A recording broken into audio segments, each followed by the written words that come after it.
Shalom! Welcome back to me. And today ay nagsi-celebrate ng birthday ang kaibigan ko. Kaya, i-treat niya kami ng movie night dito sa Planet City, located sa Rishon Lezion. Around 6 p.m. ay nakarating na kami dito sa Planet City at mag-start ang movie ng 7:15. Na-excite ako dahil after 2 years ay ngayon lang ako makapasok ng cinema dito sa Israel.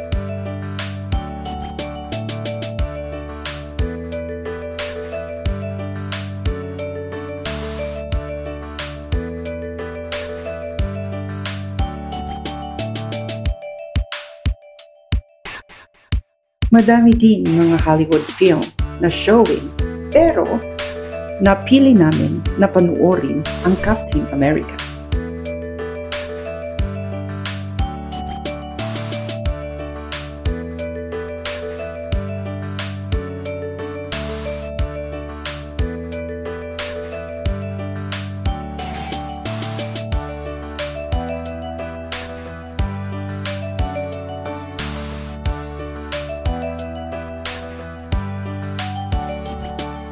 At syempre, need muna natin bumili ng movie tickets at I was so amazed dahil self-service pala.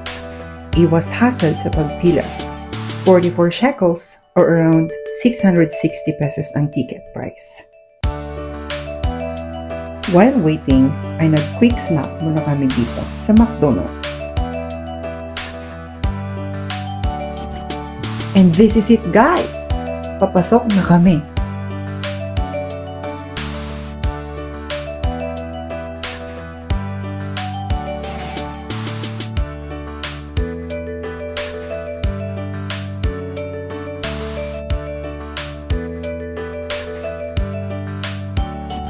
Buti, konti lang ang tao sa loob. See you later, guys! Start na yung movie. After 2 hours and a half, ay tapos na din ang movie. Kahit puyat, ay nag-enjoy ako, lalo na kasama ko ang mga kaibigan kong nanood. Hanggang sa muli, guys! Shavuot Tov!